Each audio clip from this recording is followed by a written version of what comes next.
Greetings everyone. நம்ம டெய்லியும் prelims point of வியூவில் கரண்ட் அஃபேர்ஸ் கொஸ்டின்ஸ் பார்க்குறோம். இன்றைக்கி என்ன கொஸ்டின்ஸ் இருக்குது அப்படின்னு பார்ப்போம். First question, which state has the world's largest floating solar power plant அப்படின்னு கேட்டிருக்காங்க. ஸோ உலகின் மிகப்பெரிய மிதக்கும் சூரிய மின் உற்பத்தி நிலையம் எந்த மாநிலத்தில் உள்ளது அப்படின்னு கேட்டிருக்காங்க.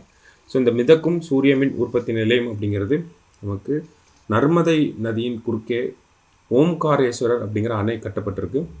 ஸோ அந்த அணையில் தான் வந்து நமக்கு இந்த உலகின் மிகப்பெரிய மிதக்கும் சூரிய மின் உற்பத்தி நிலையம் அப்படிங்கிறது இருக்குது, ஃப்ளோட்டிங் சோலார் பவர் பிளான்ட் அப்படிங்கிறது. ஸோ இந்த ஓம்காரேஸ்வரர் டேம் எங்கே இருக்குது அப்படின்னு பார்த்தோம்னா நமக்கு நர்மதா ரிவரில் இருக்குதுன்னு சொன்னோம். ஸோ மொத்தமாக எந்த ஸ்டேட்டில் இருக்குது அப்படின்னு பார்த்தோம்னா மத்திய பிரதேஷில் இருக்குது. ஓகேங்களா? ஸோ இந்த கொஷனுக்கு கரெக்ட் ஆன்சர் என்ன அப்படின்னா மத்திய பிரதேஷ் அப்படிங்கிறது தான் கரெக்ட் ஆன்சர். அடுத்தது, who will become the first Indian to take space tourism? விண்வெளிக்கு சுற்றுலா செல்லும் முதல் இந்தியர் யார் அப்படின்னு கேட்டிருக்காங்க. ஸோ யார் அப்படின்னு பார்த்தோம்னா நமக்கு அமேசானோட ஒரு கிளை நிறுவனமாக இருக்கக்கூடியது தான் ப்ளூ ஆரிஜின் அப்படின்னு சொல்கிறோம். ஓகேங்களா? ஸோ அந்த ப்ளூ ஆரிஜின் வந்து விண்வெளிக்கு வந்து நமக்கு சுற்றுலா வந்து கூட்டிகிட்டு போகிறாங்க. ஸ்பேஸ் டூரிசம் அப்படின்னு சொல்லலாம். இங்கிலீஷில் வந்து கமர்ஷியல் ஃப்ளைட், ஸ்பேஸ் ஃப்ளைட் அப்படின்னு சொல்லுவாங்க. ஓகேங்களா? ஸோ அது எந்த ஒரு ஏவுகணையில் வச்சு கூட்டிகிட்டு போவாங்க, எந்த ஒரு ராக்கெட்டில் வச்சு கூப்பிட்டு போவாங்க அப்படின்னா அதுக்கு பேர் வந்து நியூ ஷெப்பர்ட் அப்படின்னு சொல்லுவாங்க. ஓகேவா? New shepherd. ஓகேங்களா? ஸோ அதை வச்சு தான் கூப்பிட்டு போவாங்க. ஆல்ரெடி ஒரு 6 டைம் போயிருக்காங்க. இப்போ 7வது டைமாக போக போகிறாங்க. அதுக்கு யாரெல்லாம் போக போகிறாங்க அப்படிங்கிற நபர்களை தேர்ந்தெடுத்திருக்காங்க. அதில் ஒரு இந்தியரும் இருக்கார். ஓகேங்களா? ஸோ அவர் பேர் யார் அப்படின்னு பார்த்தோம்னா கோபி தோட்டக்குரா, கோபிச்சந்த் தோட்டக்குரா அப்படின்னு சொல்லுவாங்க. கோபி தோட்டக்குரா. ஸோ இவரை பார்த்தீங்க அப்படின்னா ராகேஷ் சர்மா ஏப்ரல் 1984 முதல் இந்தியராக விண்வெளிக்கு போயிருப்பார்.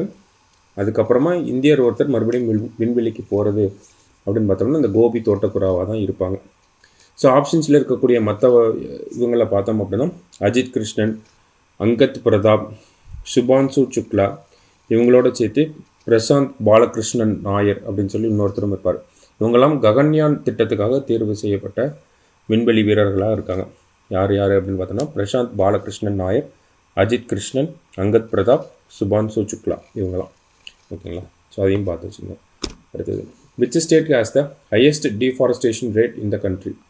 நாட்டிலேயே அதிகப்படியான மரங்கள் அளிக்கப்படும் மாநிலங்களில் முதலிடத்தில் உள்ள மாநிலம் எது அப்படின்னு கேட்டிருக்காங்க. ஸோ எது அப்படின்னு பார்த்தோம்னா நமக்கு உலக அளவில் நமக்கு இந்த மரங்கள் காடுகள் அழிப்பு அதை சார்ந்த ஒரு அறிக்கை வெளியாக இருக்குது. ஸோ அந்த அறிக்கையை பற்றி நம்ம டிஎன்ஏல பார்ப்போம். அந்த அறிக்கையில் 23 லட்சம் ஹெக்டேருக்கு வந்து மரங்கள் அழிக்கப்பட்டிருக்கு இந்தியாவில் அப்படின்னு சொல்லியிருக்காங்க. கடந்த 24 ஆண்டுகளில் 23 லட்சம் ஹெக்டேர் அளவுக்கு இந்தியாவில் மரங்கள் அழிக்கப்பட்டிருக்கு அப்படிங்கிறத சொல்லியிருக்காங்க. அந்த வகையில் இந்தியாவிலே எந்த மாநிலத்தில் அதிகப்படியான மரங்கள் அழிக்கப்பட்டிருக்கு அப்படின்னு பார்த்தோம்னா நமக்கு அஸ்ஸாம் மாநிலத்தில் தான் அதிகப்படியான மரங்கள் வந்து அழிக்கப்பட்டிருக்கு. அஸ்ஸாம் முதல் இடத்துல, மிசோரம் 2வது இடத்துல, அருணாச்சல் பிரதேஷ் 3வது இடத்துல, நாகாலாந்து 4வது இடத்துல, 5வது இடத்துல மணிப்பூர். அப்போ நார்த் ஈஸ்ட் மாநிலங்களில் தான், அதாவது வடகிழக்கு மாநிலங்களில் அதிகப்படியான காடுகள் அழிக்கப்பட்டிருக்கு அப்படிங்கிறத சொல்லியிருக்காங்க, மரங்கள் அழிக்கப்பட்டிருக்கு அப்படிங்கிறத. ஸோ இதுதான் இந்த ஒரு ரிப்போர்ட்டில் நமக்கு தெரிஞ்சுக்கிறோம். அடுத்தது, India's position globally in terms of deforestation. உலக அளவில் மரங்கள் அழிப்பில் இந்தியா எத்தனையாவது இடத்தில் உள்ளது அப்படின்னு கேட்டிருக்காங்க. ஸோ இந்த ஒரு விஷயத்தை நம்ம எதை பேஸ் பண்ணி சொல்கிறோம் அப்படின்னா ஃபுட் அண்ட் அக்ரிகல்ச்சர் ஆர்கனைசேஷன் இருக்காங்க இல்லையா, உணவு மற்றும் வேளாண் நிறுவனம், அவங்க சமீபத்தில் ஒரு தரவுகளை வெளியிட்டிருப்பாங்க. என்ன தரவுகள் அப்படின்னு பார்த்தோம்னா அந்த 2015 2020 இந்தியாவில் 6.68 லட்சம் ஹெக்டேர் பரப்பளவில் மரங்கள் அழிக்கப்பட்டிருக்கு. ஓகேங்களா? இந்த 2015 2020 ஒரு ஏறக்குறைய 7 லட்சம் ஹெக்டேர் அளவுக்கு மரங்கள் வந்து அழிக்கப்பட்டிருக்கு.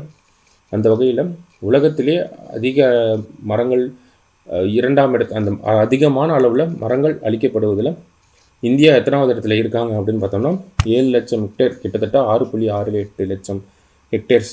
ஸோ வேர்ல்டு லெவலில் நம்ம செகண்ட் பிளேஸில் வந்து இருக்கோம். ஓகேங்களா?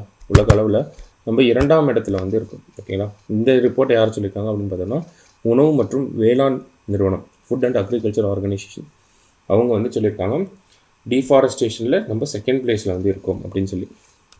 லாஸ்ட்டாக, Ayatollah Ali Khamenei is the supreme leader of which country அப்படின்னு கேட்டிருக்காங்க. அயத்துல்லா அலி கமேனி எந்த நாட்டின் உச்ச தலைவர், சுப்ரீம் லீடர் அப்படின்னு கேட்டிருக்காங்க. ஸோ நமக்கு சுப்ரீம் லீடர் அப்படிங்கிற வார்த்தையை பார்த்தாலே நம்ம கண்டுபிடிச்சிருக்கணும். ஏன்னா ஈரானில் தான் சுப்ரீம் லீடர் அப்படிங்கிற அந்த ஒரு கான்செப்ட் இருக்குது ஓகேங்களா. ஸோ ஈரானோட சுப்ரீம் லீடர் இவர் தான் ஃபஸ்ட்டு. இவருக்கு அப்புறம் தான் பிரசிடென்ட் இப்ராஹிம் ரைசி அப்படின்னு சொல்லக்கூடிய பிரசிடென்ட், அவருக்கு கீழே பிரைம் மினிஸ்டர் அப்படிலாம் வருவாங்க. இப்போ சுப்ரீம் லீடர் யார் அப்படின்னு பார்த்தோம்னா அயத்தொல்லா அலி காமெனி. ஸோ ஈரான் நாட்டை சேர்ந்தவங்க. சமீபத்தில் ஈரான் இஸ்ரேல் அந்த ஒரு பதட்டமான சூழ்நிலையில் இருக்கிறனால இந்த ஒரு கேள்வியை கேட்டிருக்கோம் ஓகேங்களா. ஸோ இன்றைக்கி ப்ரிலிம்ஸ் பாயிண்ட் ஆஃப் வியூவில் ஒரு 5 கொஷின் பார்த்துருக்கோம். நாளைக்கு இன்னொரு 5 கொஷின் மீட் பண்ணலாம்.